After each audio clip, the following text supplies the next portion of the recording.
ব্যাপার, কালু দাদা দেখছি জমিটা এখনো চাষ করে নেয়নি। এজন্যই ভাগে ফসল চাষ করা ভালো নয়, কিন্তু নিজে চাষ করার মতো সামর্থ্য তো আমার নেই। কি আর করব, এখন কালু দাদার কাছে যাই, গিয়ে দেখি বেচারাটা কি করছে।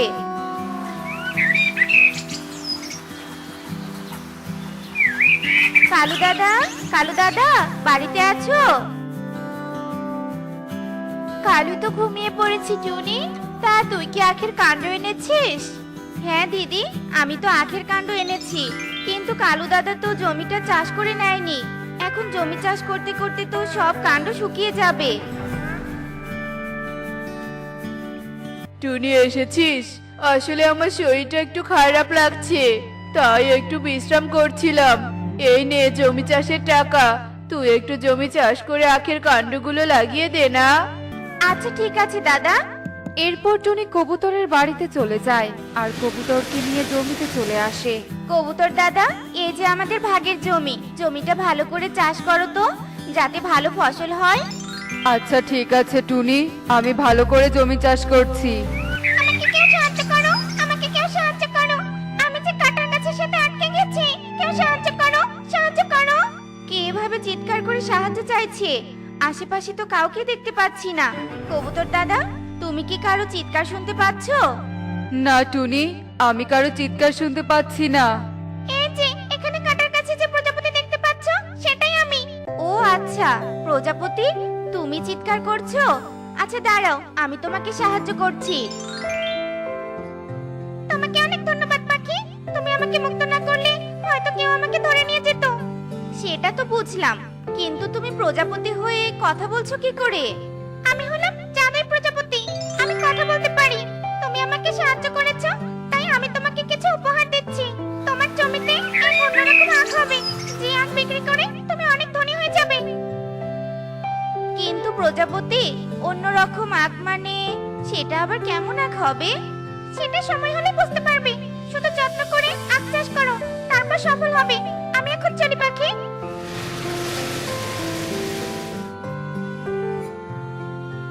টুনি, তোর জমি চাষ করা হয়ে গেছে, এখন তুই তাড়াতাড়ি আখের কাণ্ডগুলো লাগিয়ে দে। আচ্ছা ঠিক আছে দাদা।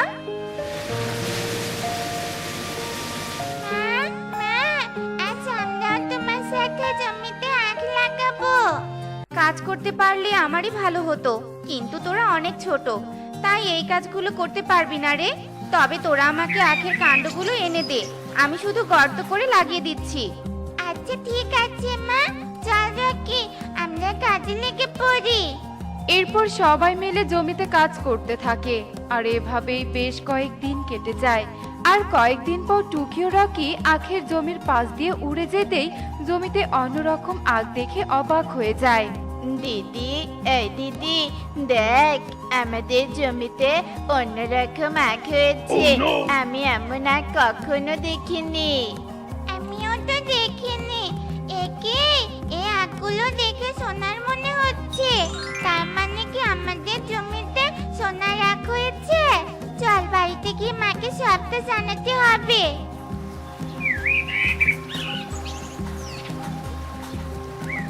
কি, সোনার আখ হয়েছে? তাহলে এই প্রজাপতি জাদু দিয়ে এই উপহার দিয়েছে। তাহলে কালু দাদাকে নিয়ে জমিতে যেতে হবে। হ্যাঁ, কোন প্রজাপতি? এরপর টুনি টুকিকে সব কথা খুলে বলে আর তারপর টুনি কালুর বাড়িতে চলে যায়। কালু দাদা, কাকুলি দিদি, তাড়াতাড়ি বাইরে এসো, একটা খুশির খবর আছে। তাই নাকি রে টুনি? তা বল দেখি, কি খুশির খবর আছে? আমাদের জমিতে সোনার আখ হয়েছে। কি, সোনার আখ? কিন্তু সোনার আখ আবার কি করে হলো? আগে তাড়াতাড়ি জমিতে চলো, তারপর যেতে যেতে সবটা বলছি, নয়তো যে কেউ এসে সব আখ চুরি করে নিয়ে যাবে। হ্যাঁ টনি, তুই একদম ঠিক বলেছিস।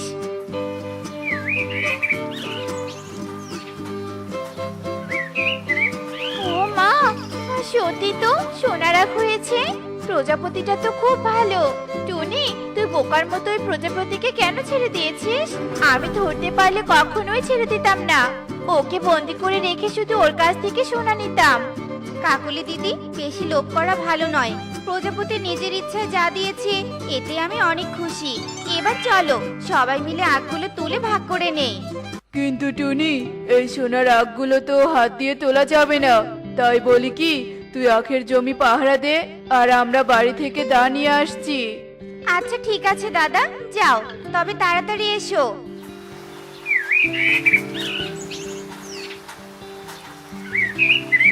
কাকুলি, আমি ভাবছি কি টুনিকে আখের কোনো ভাগ দিব না। সব আখ যদি আমাদের হয় তাহলে আমরা যে অনেক ধনী হয়ে যাব। কিন্তু কিভাবে সব আখ আমাদের করে নিব? টুনি কি তার ভাগ ছেড়ে দিবে? আমার মাথায় একটা বুদ্ধি এসেছে, সেই বুদ্ধিতে কাজ করলে সব আখ আমাদের হয়ে যাবে কাকুলি। তারপর কালো কাকুলিকে সব কথা খুলে বলে, আর তারপর কাকুলি খুব তাড়াতাড়ি টুনির কাছে চলে আসে। টুনি, টুনি, সর্বনাশ হয়েছে। আমরা বাড়িতে যেতেই কালু হঠাৎ মাথা ঘুরে কুয়োর ভিতরে পড়ে গেছে। আমি একা কালুকে টেনে তুলতে পারছি না রে। তো তুই একটু আমাকে সাহায্য কর না রে টুনি বোন। আচ্ছা ঠিক আছে কাকুলি দিদি, আমি এক্ষুনি যাচ্ছি। মা টুকি রকি, তোরা আখের জমিটা পাহারা দে তো। এসব বলে টুনি কাকুলির সাথে কুয়োর কাছে যায়। আর যেই না টুনি মাথা নিচু করে কুয়োর দিকে দেখতে থাকে, তখনই পেছন থেকে কাকুলি টুনিকে ধাক্কা মেরে কুয়োতে ফেলে দেয়। এ কি কাকুলি দিদি, আমাকে ফেলে দিলে কেন? আর কালু দাদা তো এখানে নেই। তাড়াতাড়ি আমাকে উপরে তোলো দিদি, তাড়াতাড়ি আমাকে উপরে তোলো। তোকে উপরে তোলার জন্য ফেলে দিয়েছি নাকি? আখের ভাগ তোকে দিব না বলে ফেলে দিয়েছি। এখন তুই এখানে ডুবে মর, আর আমরা জমির সব আখ বিক্রি করে অনেক ধনী হয়ে যাব, অনেক ধনী। এসব বলে কাকুলি সেখান থেকে চলে যায়। আর টুনি কুয়োর ভেতর থেকে খুব জোরে জোরে চিৎকার করতে থাকে। আর তখনই সেই পথ দিয়ে রিমা ছাগল নিয়ে হেঁটে যাচ্ছিল। টুনির এমন চিৎকার শুনে রিমা সেখানে চলে আসে। এ কি পাখি, তোমাকে কুয়োর মধ্যে কে ফেলে দিয়েছে? দিদি, আগে আমাকে এখান থেকে উপরে তোলো, তারপর সবটা বলছি। এরপর রিমা ছাগলের গলা থেকে রশি খুলে টুনিকে দেয়। আর টুনি রশি ধরে ওপরে উঠে আসে। আর তারপর রিমাকে টুনি সব কথা খুলে বলে। ওই পাখিরা তো খুব খারাপ, তুমি আমাকে ওই পাখিদের কাছে নিয়ে চলো, তারপর আমি ওদের ধরে খাঁচায় বন্দি করে উচিত শিক্ষা দিব। তাহলে তোমার বাড়ি থেকে খাঁচা আর জাল নিয়ে এসো, তা না হলে ওরা পালিয়ে যাবে। আর ওদের শিক্ষা না দিলে এভাবে সবার সাথে ওরা অন্যায় করে যাবে। আচ্ছা ঠিক আছে, তুমিও আমার সাথে চলো।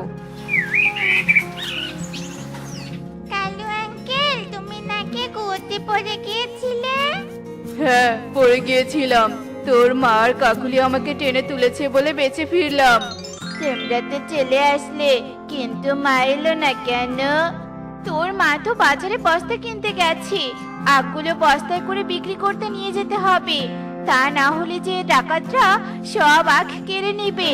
তাই তোর মা তোদের দুজনকে আখ কাটতে বললো। তাড়াতাড়ি আখগুলো কাটা শুরু কর তো। এরপর সবাই মিলে সোনার আখগুলো কাটতে থাকে।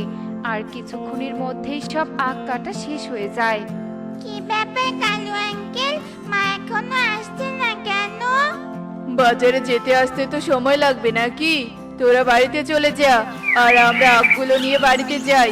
তোর মা আসলে আমাদের বাড়িতে পাঠিয়ে দিস, বাড়িতে আখগুলো ভাগ করব। আচ্ছা ঠিক আছে আঙ্কেল। এরপর টুকি আর রকি সেখান থেকে চলে যায়। আর কালু ও কাকুলি আখগুলো নিয়ে বাড়ির দিকে যেতে থাকে। আর তারা কুয়োর পাশ দিয়ে উড়ে যেতেই একটি গাছের সাথে ধাক্কা খেয়ে কালু আর কাকুলি কুয়োর ভেতরে পড়ে যায়। এ কি কালু, আমরা এখন এখান থেকে উঠবো কি করে? কি কোথায় আছো?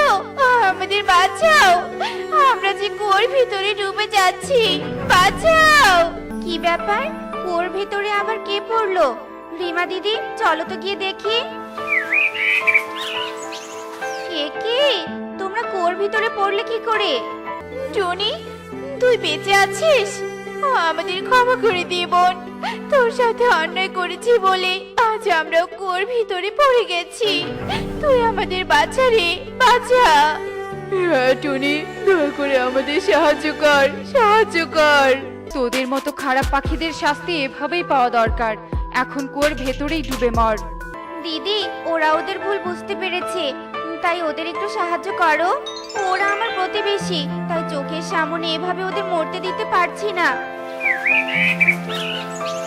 টুনির কথা শুনে রিমা কালু ও কাকুলিকে ওপরে নিয়ে আসে। উফ বাবা, অবশেষে বাঁচতে পারলাম। দিদি, তোমাকে অনেক ধন্যবাদ। ভাগ্যিস সোনার আখগুলো কুয়োর ভিতরে পড়ে যায়নি। এবার বুঝলে তো অন্যের সাথে প্রতারণা করলে কি হয়। সৃষ্টিকর্তা ছাড় দেন কিন্তু ছেড়ে দেন না। অন্য কোনো পাখি হলে তোমাদেরকে আখের ভাগ দিতই না, কিন্তু আমি তো আর তোমাদের মতো অন্যায় করতে পারি না।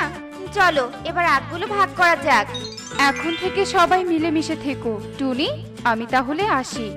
এরপর রিমা সেখান থেকে চলে যায় আর টুনি সোনার আখগুলো সমান ভাগে ভাগ করতে থাকে। এই নাও টোনা, আজকে সিঙ্গারাগুলো বানাতে একটু দেরি হয়ে গেল। কি আর করব, আগুন জ্বালানোর জন্য ঘরে কোনো কাঠ ছিল না, আর এজন্য সকালে উঠে জঙ্গলে কাঠ কুড়াতে গিয়েছিলাম, আর তাই তো একটু দেরি হয়ে গেল। দেরি হয়েছে বলে এত চিন্তা করছো কেন বলো তো? তোমার বানানো সিঙ্গারা শহরে নিয়ে যেতে না যেতেই তো বিক্রি হয়ে যায়। তোমার জন্য শহরের অনেকেই আমাকে অনেক সম্মান করে। আমি তাহলে এখন যাই টুনি, নয়তো এবার সত্যি সত্যি দেরি হয়ে যাবে। এরপর টোনা সিঙ্গারার ডালি নিয়ে শহরে চলে যায়। টুনির অনেক দিনের স্বপ্ন ও শহরে একটা ছোট ঘর বানিয়ে শহরেই বাকি জীবনটা পার করবে। তাই তো অনেক দিন থেকে আমরা দুজনেই কষ্ট করে টাকা জমিয়েছি শুধুমাত্র শহরে একটা জমি কিনবো বলে। এখন মনে হয় টুনির স্বপ্নটা পূরণ করার সময় হয়ে এসেছে। একই টুনো, তুই আজকেও টুনির হাতে সিঙ্গারা বেচতে এসেছিস? কালকে শুধুমাত্র দুটো সিঙ্গারা নিয়ে গেছি জন্য আমার বউ আমাকে অনেক বকেছে। সে আরো সিঙ্গারা খেতে চেয়েছে। তুই বরং একটা কাজ কর, সবগুলো সিঙ্গারা আমাকে দিয়ে দে। এতগুলো সিঙ্গারা বউয়ের জন্য নিয়ে যাবে নাকি কবুতর দাদা? হ্যাঁ রে টোনা, সবগুলো সিঙ্গারা নিয়ে গিয়ে ফ্রিজে রেখে দিব, আর আমার বউ যখন ইচ্ছে তখন সিঙ্গারা খাবে। আর এই নে 1000 টাকা। বলছিলাম কি কবুতর দাদা, এই জমিটা যে বিক্রি করবে তার দেখা আমি কোথায় পাবো? এটা তো ইগল দাদার জমি। ওই যে দূরে একটা পাকা বাড়ি দেখা যাচ্ছে, ওটা ইগল দাদার বাড়ি। আর ইগলকে জমি কেনার কথা খুলে বলে। ঠিক আছে, জমিটা কিনলে যদি তোর বউয়ের স্বপ্ন পূরণ হয় তাহলে তোর কাছেই আমি জমিটা বিক্রি করব।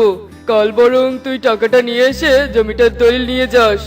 এরপর টোনা সেখান থেকে বাড়িতে চলে আসে আর টুনিকে গিয়ে জমি কেনার কথা খুলে বলে। আর এভাবে দেখতে দেখতে সেই দিন কেটে যায়।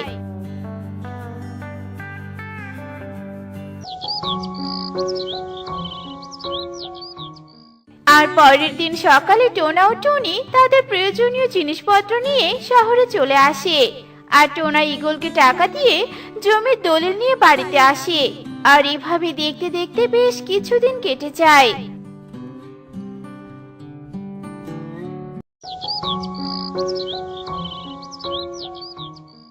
টোনা, এইটুকু জমিতে আমরা ধান চাষ করব, তাহলে আর আমাদেরকে চাল কিনে খেতে হবে না। ঠিক বলেছ টুনি, এই শহরে আমি অনেক জায়গায় ঘুরেছি কিন্তু কোথাও কাউকে ধান চাষ করতে দেখিনি। কিন্তু তুমি যখন বলেছো আমি আজই ধানের বীজ কিনে আনবো। এরপর টোনা ধানের বীজ কিনতে বাজারে চলে যায় আর ধানের বীজ কিনে নিয়ে বাড়িতে ফিরে আসে আর তাদের জমিতে ধান চাষ করে। আর এভাবে দেখতে দেখতে বেশ কয়েক মাস কেটে যায়। এদিকে টোনা ও টুনির জমিতে ধান এসে যায়। এ কি, এ আমি কি দেখছি? টোনা আর টুনি মিলে ধান চাষ করেছে। এই খবরটা তো ময়ূর বন্ধুকে দিতে হবে। এ কি কালু দাদা, তুমি আবার কখন এলে? এই তো এক্ষুনি এলাম। এই নে, আমার দোকানে ফলগুলো রেখে চলে এসেছিলি, তাই আমি বাড়ি যাওয়ার পথে তোর ফলগুলো নিয়ে এলাম। খুব ভালো করেছো কালু দাদা, আমি আসলে কাজের চাপে ফলগুলো নিতে ভুলেই গিয়েছিলাম। এরপর কালু সেখান থেকে ময়ূরের বাড়িতে চলে আসে আর ময়ূরকে গিয়ে টুনির জমির নতুন ধানের কথা বলে দেয়। কে এই টনি যে আমার হাতে সামান্য করে এই শহরে ধান চাষ করেছে? কালো, কালো, এই টনি কি জানে না নাকি এই শহরে নতুন ধান চাষ করা নিষেধ? এই টোনা আর টুনি অল্প কিছুদিনেই বেশ উন্নতি করেছে। এদের উন্নতি দেখে হিংসায় আমার শরীর জ্বলে যায়। তাই ময়ূর বন্ধুকে আমি মিথ্যে বলে ওদের পথে বসাবো। কালো, কথা বলছিস না কেন? হ্যাঁ বন্ধু, আমি নিজে ওদেরকে ধান চাষ করতে না করেছিলাম, আর ওদেরকে তোমার কথাও বলেছিলাম, কিন্তু ওরা নাকি তোমাকে ভয় পায় না, আর তাই নিষেধ করা সত্ত্বেও ধান চাষ করেছে। কে? ওদের এত বড় সাহস? ওরা কিনা ময়ূরকে ভয় পায় না? তবে দেখ ওদের আমি কি অবস্থা করি। কোথায় গেলি রে আমার ইঁদুর ছানা? এই যে মালিক, আমি এখানে। কি করতে হবে আমাকে আদেশ করুন। শোন, টনি আর টোনা নতুন ধান চাষ করেছে, আর তুই ওদের সবগুলো ধান কেটে নদীতে ভাসিয়ে দিবি। এই শহরে কোনো ধান চাষ হবে না, বুঝলি? ময়ূরের কথা শুনে ইঁদুর ছানা সেখান থেকে চলে যায়। আর রাত হতে সে টুনির ধানের জমিতে চলে আসে, আর তার ধারালো দাঁত দিয়ে সবগুলো ধান কেটে নদীতে ভাসিয়ে দেয়। অন্যদিকে নদীর পাশ দিয়ে বাড়ি ফিরছিল টোনা ও টুনি, আর তারা নদীতে ধানগুলো ভেসে যেতে দেখতে পায়। টোনা, তুমি তো বলেছিলে এই শহরে কেউ কখনো ধান চাষ করেনি, তার মানে কেউ আমাদের ধানগুলো কেটে নদীতে ভাসিয়ে দিয়েছে। হায় হায় রে, আমাদের এত বড় সর্বনাশটা কে করলো? এখন আর কেঁদে কি হবে? ওই যে টুনি, একটা নৌকা, চলো আমরা ওই নৌকাতে চড়ে যেটুকু পারি ভেসে যাওয়া ধানগুলোকে নৌকায় তুলি। এরপর টোনা ও টুনি নৌকা চালিয়ে নদীর মাঝখানে চলে যায়, আর ভেসে যাওয়া কিছু ধান তারা তাদের নৌকাতে উঠিয়ে নেয়। আর এভাবে দেখতে দেখতে সেই রাত কেটে যায়। ময়ূরী, ময়ূরী, এখনো ভাত রান্না করনি কেন? ওগো, বাজারে নাকি কোনো দোকানে কোনো চাল পাওয়া যাচ্ছে না, আর ঘরে যে কোনো চাল নেই, তাই এখনো রান্না করা হয়নি। ময়ূর বন্ধু, আমার খুব খিদে পেয়েছে, আমাকে একটু ভাত খেতে দাও না।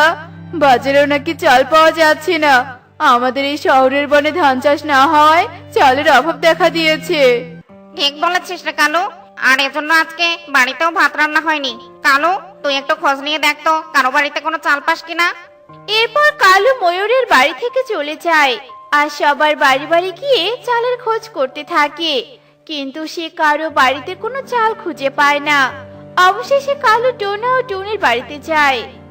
এ কি, এদের ধানগুলো তো নদীতে ভাসিয়ে দেওয়া হয়েছিল, কিন্তু এরা এই ধানগুলো কোথায় পেল? ধুর, আমার এত ভেবে কাজ নেই, নিজের খাবার জোগাড় করতে পারলে আমার আর কোনো চিন্তা থাকবে না। কি ব্যাপার কালু দাদা, তুমি ওখানে দাঁড়িয়ে আছো কেন? কিছু বলবে নাকি? ইয়ে মানে না মানে, শোন না রে টোনা, আমাদের শহরে কোথাও কোনো চাল পাওয়া যাচ্ছে না, তাই সকাল থেকে একটু ভাতও খেতে পারিনি। তুই আমাকে একটু ধান দিবি? তাহলে ধান ভেঙে আমি একটু ভাত রান্না করে খেতাম। এসব তুমি কি বলছো কালু দাদা? শহরে কোনো চাল পাওয়া যাচ্ছে না কেন? এই শহরে চাল পাওয়া যাবে কি করে? ময়ূর বন্ধু তো এই শহরে ধান চাষ করা নিষিদ্ধ করে দিয়েছে, এমনকি তোর জমির ধানগুলো নদীতে ভাসিয়ে দিয়েছে। তার মানে ময়ূর দাদা আমাদের ক্ষতি করেছে? কিন্তু কেন কালু দাদা? এ কি, আমি কি করলাম? খিদের জ্বালা তো সব সত্যি কথা বলে দিলাম, ময়ূর বন্ধু জানতে পারলে তো আমাকে আর আস্ত রাখবে না। শোন টোনা, আমি যে তোকে এগুলো বললাম, তুই আবার ময়ূর দাদাকে বলিস না। আমার জমির ধানগুলো যে ময়ূর দাদার পোষা ইঁদুর কেটেছে, তা আমি কাল রাতেই বুড়িমার কাছে জেনে গেছি। আর কালু দাদা, এতে যে তোমার হাত আছে এটাও জেনেছি। আর তাই তো আমি কাল রাতেই বুদ্ধি করে সব দোকানদারকে ফোন করে বলে দিয়েছিলাম যেন তোমাদের কারোর কাছে চাল বিক্রি না করে। এবার শুধু দেখো ময়ূর দাদাকে কিভাবে শিক্ষা দেই। আচ্ছা ঠিক আছে কালু দাদা, এই কথা ময়ূর দাদাকে বলবো না।